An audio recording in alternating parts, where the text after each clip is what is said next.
এখন আমরা চলে এসেছি শান্তিনিকেতনে কলা ভবনের নন্দন মেলা দেখতে।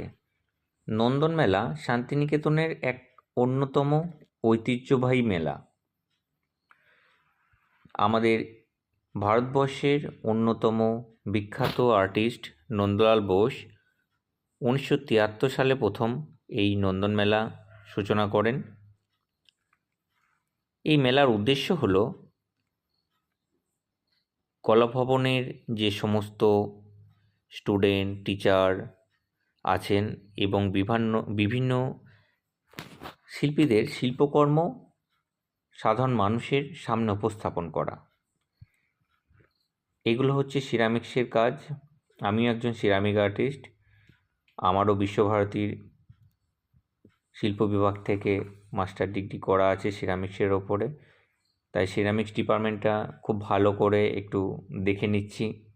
বিভিন্ন রকম স্কাল্পচার রয়েছে সিরামিক্সের, অনেক রকমের অনেক সুন্দর সুন্দর কাজ করেছেন এখানকার স্টুডেন্ট এবং টিচাররা সকলে মিলে।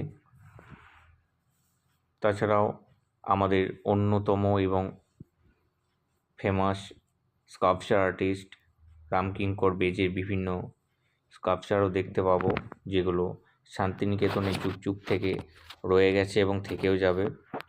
এগুলো মেলার মধ্যে আমরা দেখতে পাচ্ছি প্রচুর মানুষ। এটা স্কাল্পচার ডিপার্টমেন্ট। বিভিন্ন মূর্তি রয়েছে ওখানে, কাঠের, মাটির, পাথরের। এখানে তো অনেক রকমের কাজ আছে, বিভিন্ন রকম। এগুলো হচ্ছে সরা পেন্টিং, মাটির সরার ওপর পেন্টিং করা হয়েছে এগুলোতে। এখানে প্রজেক্টরের সাহায্যে দেখানো হচ্ছে। এরপর আমরা চলে আসছি অন্য একটা দিকে। এদিকেও অনেক ভিড়, বিভিন্ন রকমের স্কাল্পচার আছে এখানে। যেমন গান্ধী মূর্তি আছে একটা, এটা রামকিঙ্কর বেজের তৈরি। এখানে বিভিন্ন স্টুডেন্ট বসে আছে। এটা হচ্ছে ব্ল্যাক হাউস শান্তিনিকেতনের, খুবই ফেমাস। এর অন্য একটা ইতিহাস আছে। এটা হচ্ছে একটা বুদ্ধ মূর্তি, রামকিঙ্কর বেজের তৈরি। এই মূর্তিগুলো সব সময়ের জন্যই শান্তিনিকেতনে থাকে। আপনারা কেউ এলে এগুলো দেখতে পারবেন ঘুরে। এখানে কিছু একটা প্রোগ্রাম হবে, যার জন্য প্রস্তুতি চলছে।